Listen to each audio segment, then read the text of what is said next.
تنقید نہیں کہ تم اچھے پنساری ہو کہ تمہیں تو طریقہ استعمال نہیں آتا،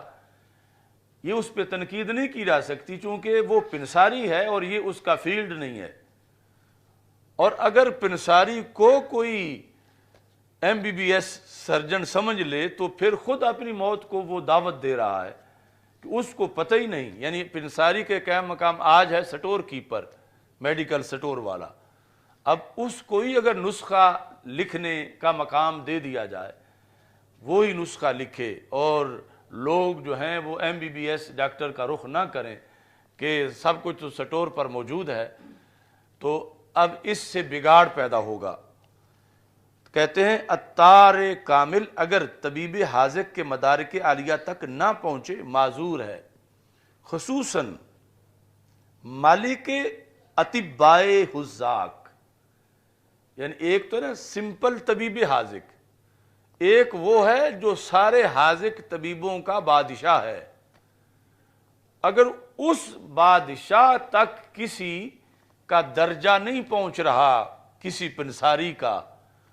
تو اس میں کوئی قباحت نہیں،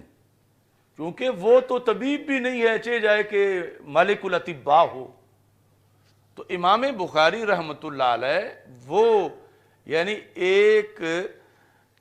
دواخانے کا جو مالک ہے یا پنساری ہے اس کی حیثیت ہے۔ اگر استدلالات اجتہادات امام اعظم ابو حنیفہ جیسے وہاں سے ثابت نہیں ہے اتنے کثرت سے تو یہ کوئی عیب کی بات نہیں، کیونکہ ان کا فیلڈ جو ہے وہ ہے، اور دوسری طرف فیلڈ ہے وہ حاذق اطباء کے امام کا۔ اس واسطے کہتے ہیں امام ائمہ آفاق جو ثریا سے علم لے آیا، یعنی امام اعظم ابو حنیفہ، جس کی وقت مقاصد کو دقت مقاصد کو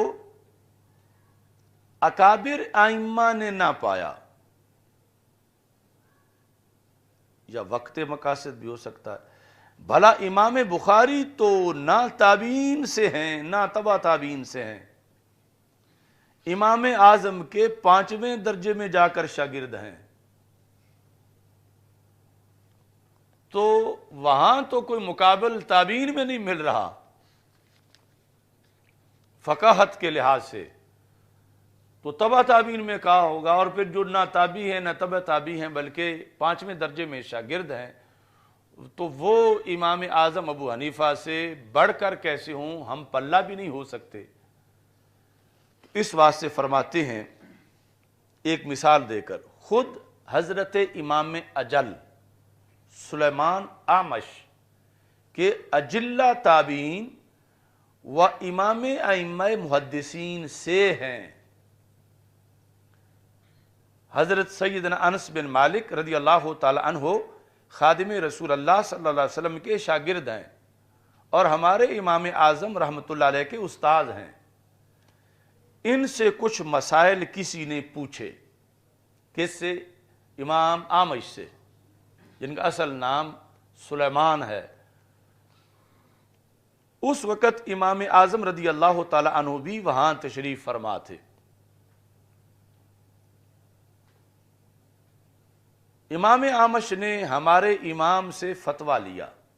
یعنی اپنے شاگرد سے، جو تابعی بھی تھے استاد بھی تھے، اور فتویٰ فقہی مسئلہ کا امام اعظم ابو حنیفہ سے لیا۔ ہمارے امام نے سب مسائل کا فوراً جواب دیا۔ اعمش نے کہا یہ جواب آپ نے کہاں سے پیدا کیے؟ فرمایا ان حدیثوں سے جو میں نے خود آپ سے سنی، یعنی احادیث میں نے پڑھی آپ سے ہیں، انہی سے میں نے یہ جواب اخذ کیا۔ اگرچہ میں نے اور بھی بہت سے اساتذہ سے حدیث پڑھی، مگر یہ تو میں نے ان حدیثوں سے جواب نکالے جو میں نے آپ سے پڑھی، اور وہ احادیث ما اسانید پڑھ کے بتا دیں۔ تو امام اعمش نے کہا حسبک ما حدثتک بہ فی مئۃ یوم تحدثنی بہ فی ساعۃ واحدہ۔ یعنی جب آپ فر پڑھتے جا رہے تھے تو انہوں نے کہا بس کیجئے بس کیجئے، میں نے جو تمہیں 100 دن میں پڑھایا تم نے 1 گھنٹے میں سنایا۔ زبانی ما علمت انک تعمل بہذی الاحادیث، یہ مجھے پتہ نہیں تھا کہ تم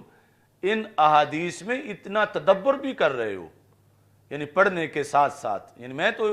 یہی سمجھ رہا تھا نا کہ دوسرے لکھتے ہیں تم لکھتے بھی نہیں ہو، تو مجھے یہ نہیں تھا کہ تم اس قدر آگے پیش قدم ہو کہ تم لفظ تو یاد کر کے پھر آگے معنی اور استدلال تک پہنچے ہوئے ہو۔ یا معاشر الفقہاء، یہ مشہور قول جو امام اعمش کا ہے، جو آپ نے فرمایا انتم الاطباء ونحن السیادلہ،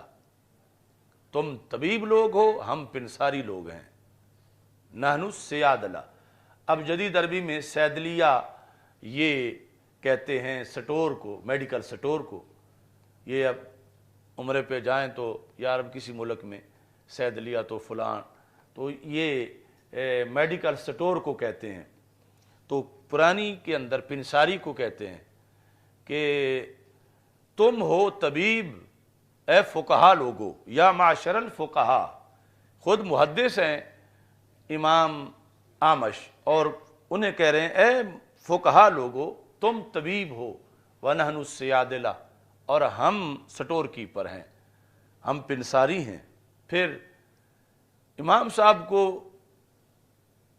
اس لحاظ سے بھی فوقیت دی، کہا انت ایھا الرجل بکلا الطرفین،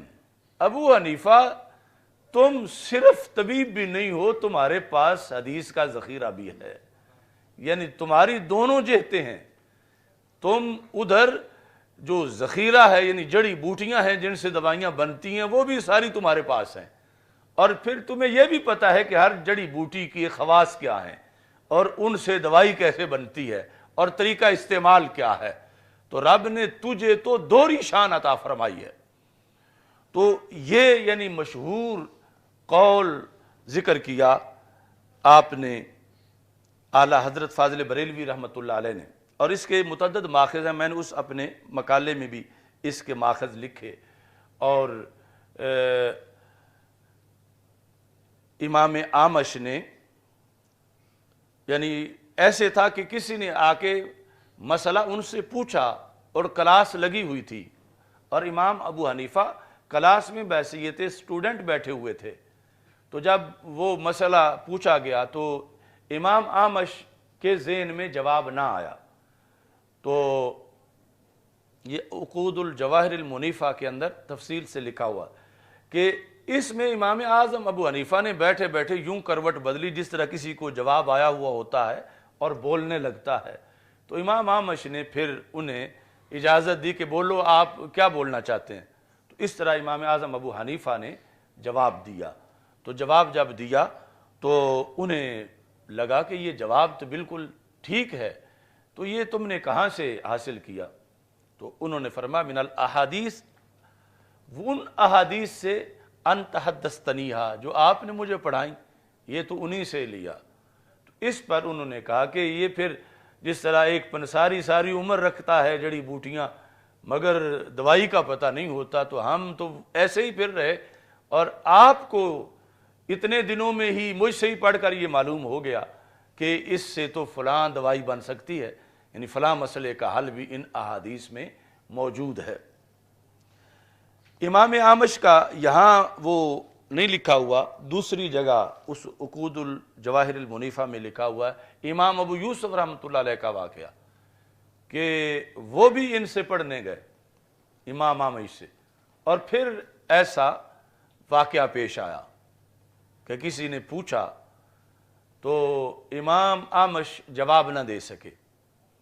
تو وہ جواب امام ابو یوسف رحمۃ اللہ علیہ نے دیا۔ تو اس موقع پر امام اعمش نے کہا کہ کنت حدثت هذا الحدیث من قبل ان یجتمع ابواک، یہ حدیث جس کا تم حوالہ دے کے مسئلہ بتا رہے ہو بطور دلیل، یہ میں اس زمانے سے پڑھا رہا ہوں، ابھی تمہارے والدین کی شادی بھی نہیں ہوئی تھی، اس وقت کا میں راوی ہوں اس حدیث کا، لیکن اس سے جو مسئلہ حل ہوا ہے تو وہ آج تمہاری زبان سے ہی سنا۔ من قبل ان یجتمع ابواک، تیرے والدین ابھی اکٹھے بھی نہیں ہوئے تھے، میں اس زمانے کا محدث ہوں اور یہ حدیث میں پڑھا رہا ہوں، لیکن اس سے جو مسئلہ آج آپ نے حل کر کے پیش کیا یہ میں نے آج ہی آپ کی زبان سے سنا۔ تو اس بنیاد پر یعنی یہ دونوں شعبے بہت اہم ہیں،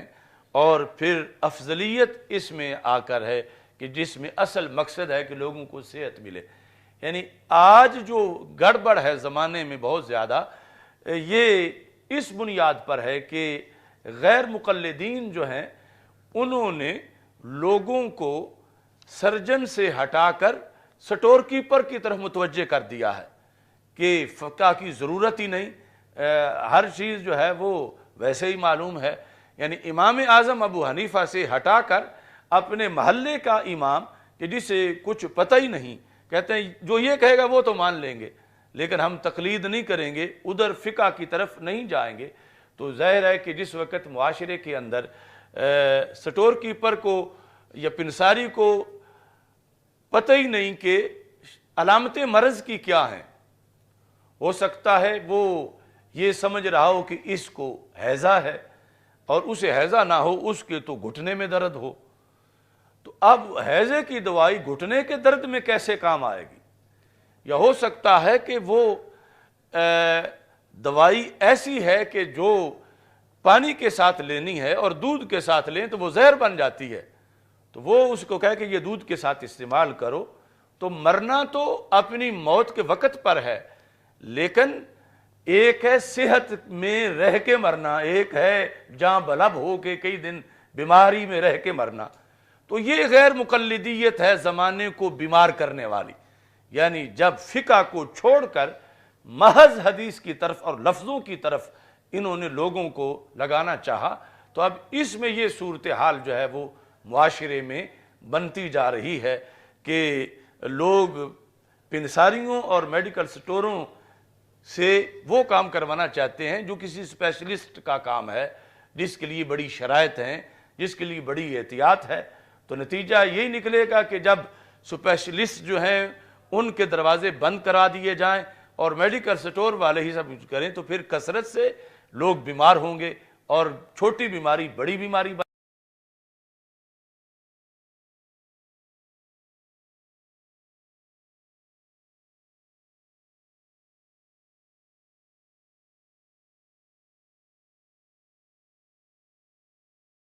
یاد پر یعنی یہ فقہا کا امت میں کردار رہا ہے، جس کی وجہ سے یعنی علم کے مختلف جو پہلو ہیں ان کا سائیڈ افیکشن نہیں ہوتا، ورنہ کچھ علم ایسے ہیں کہ صرف وہی ہوں تو پھر سائیڈ افیکٹ ہو جاتا ہے۔ یعنی جس طرح کچھ لوگوں کو علم کا ہیضہ ہو جاتا ہے یا بد ہضمی ہو جاتی ہے، تو اس لیے کہ دوسرا جس نے اسے کور کرنا تھا وہ ساتھ نہیں ہے۔ اب ایک چیز بڑی ہی اچھی ہو، مثلا دیسی گھی، تو پھر بھی بالآخر اس کی ایک مقدار ہے، لے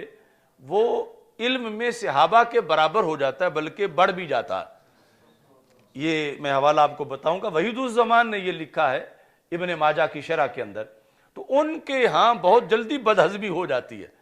کہ بہت پڑھ لیا ہے، یعنی تھوڑی سی صرف ناو کے بعد ہی مشکات شریف پڑھ لی ہے،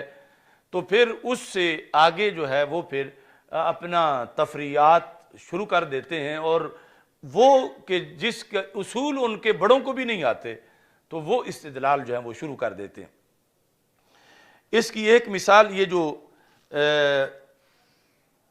چند سال پہلے مدینہ منورہ میں دھماکہ ہوا تھا، نائر نجیدی نے مسجد نبوی شریف کے قریب دھماکہ کیا تھا، تو اس وقت سعودی عرب میں یہ بحث بڑی شدت اختیار کر گئی کہ وہ بندہ جو تھا وہ اجمی نہیں تھا، عربی تھا، اور عربی بھی سعودی تھا اور سعودی بھی نجدی تھا، یعنی انہی کے مدارس کا پڑھا ہوا تھا، اور اس کے والدین بھی سرکاری عہدیدار تھے، والد اس کے بھائی جو ہیں وہ فوج اور پولیس میں بھرتی تھے۔ تو یہ تھا کہ اس کی یہ سوچ کیسے بنی کہ اتنا بڑا خطرناک کام، یعنی وہ اصل تو معاذ اللہ جا کے مواجہ شریف کے سامنے دھماکہ کرنا چاہتا تھا، اتنی گندی اس کی سوچ تھی۔ یہ خود ان کے اخبارات نے لکھا